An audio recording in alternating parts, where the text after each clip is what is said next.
The topic is Brown versus Board of Education and the Civil Rights Movement, and we're talking to Dr. Revis Mitchell.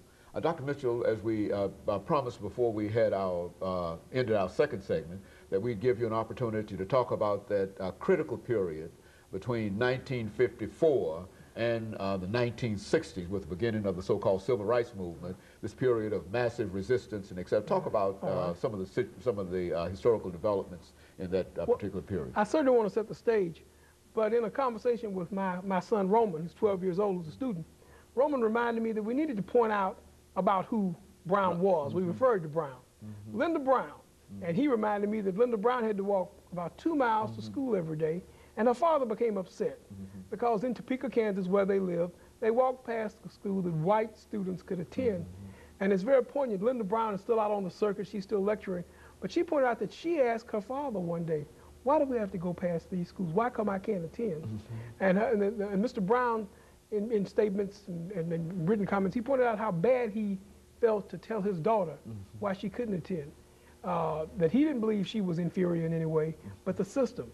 So that led Brown, who was a product of this post-period, post-war, to take resistance, We'd see that in America.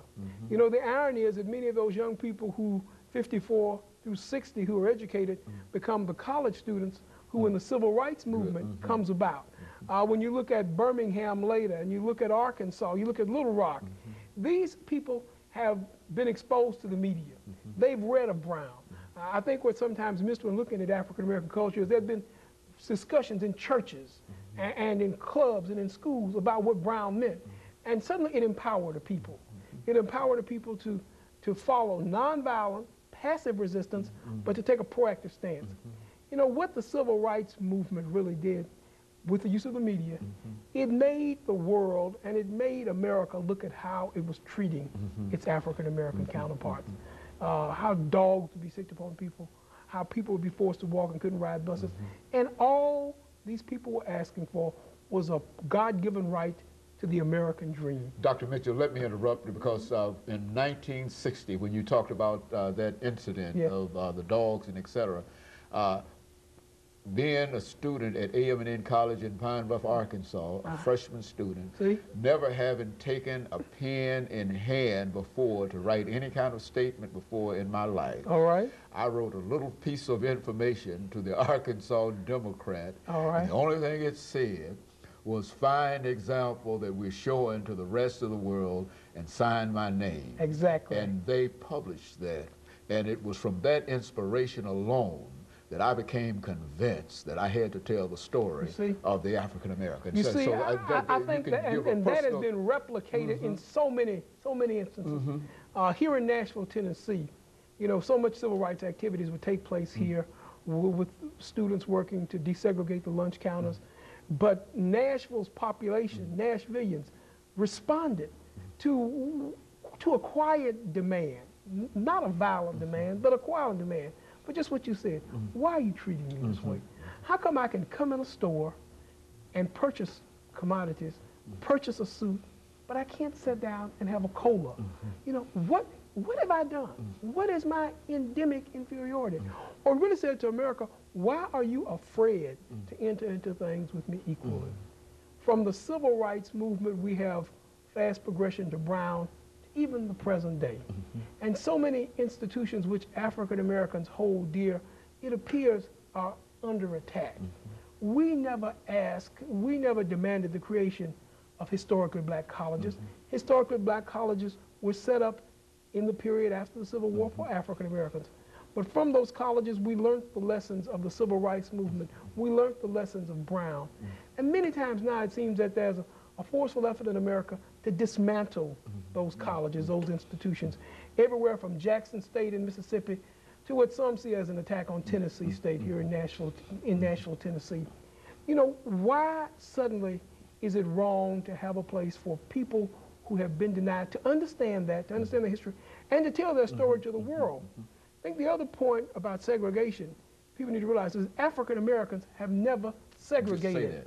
There's never been a time when persons of all races and creeds, there's never been a time when white Americans were not welcome at Fisk or Tennessee State or any black institution. There's never been a time when whites in America may have entered a black business establishment and they were forced to take a seat in the rear.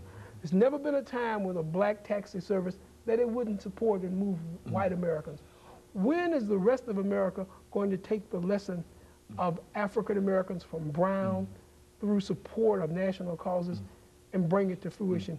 And as the poet once said, when is America going to finally be America for me? Very good. And you know, Dr. Mitchell, one of the things is we've got about 5 minutes here, and let's see if we can introduce this as an area of discussion. Yeah. One of the things that people often talk about is that the Brown decision also demanded additional resources from the government, which is to say the government was told that it could no longer divide its resources the way it was.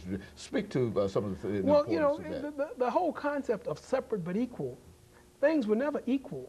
So if things weren't equal to begin with, to raise me to a level, you've got to put more into my communities. You've got to put more into me. Post-Brown, though, what we were saying was poorly educated African Americans cost the American system. Poorly educated persons are more likely to end up on welfare, are more likely to end up without employment. So we were arguing that with equal access to education and equal access to opportunity, because that's what Brown was really looking at, equal access to opportunity. And in America, I think I'm repeating myself, but in America, a first-class education was the first opportunity. 1649 in New England, first public school act. People believing that to be a well-trained and informed citizen, you had to be educated. So this had been denied. What we really wanted was equality with education. And that equality of education led to an equality in American life, an equality with the American dream. Post-Brown, we continually battled back and forth regarding voting rights and accessibility, or support for inner-city communities, or support for higher education. But Dr. Haney, it all stems back to Brown. That decision saying that it's un-American to have things separate but equal, I think challenged the status quo in America.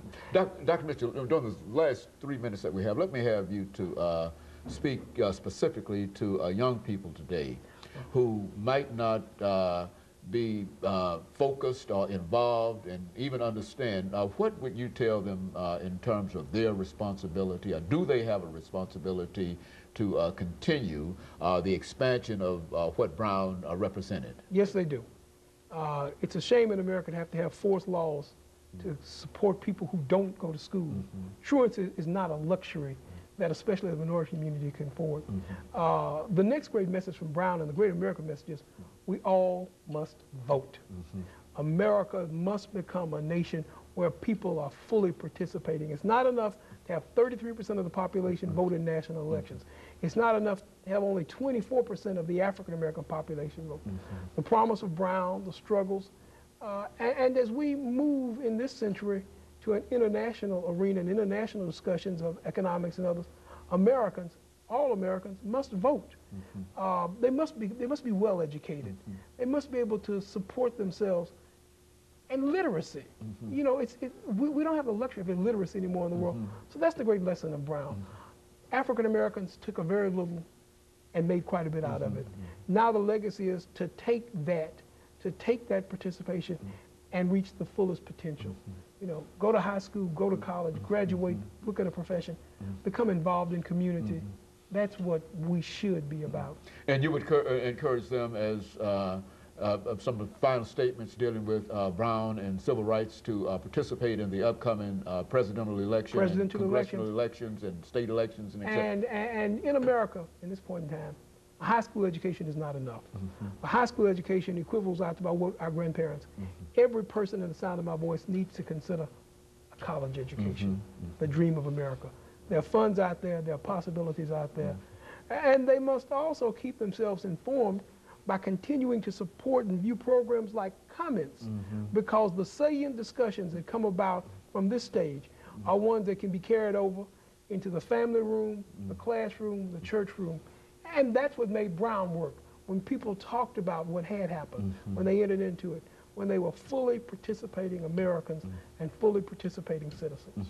And Dr. Mitchell, let me thank you over the last 30 seconds we have for that excellent information. I think that this is, as we indicated earlier, this is the fourth of a 5-series part of shows that we're dealing with Brown versus the Board of Education. Of course, this is Brown, Segregation and Civil Rights. And we've got one final show to deal with, and that is Brown and Historical Black Colleges. Well, thank you we for certainly the invitation. appreciate you. Thank and you for the of course, let invitation. me encourage our audience to tune in again next week for another informative edition of Comments. Thank you and good morning.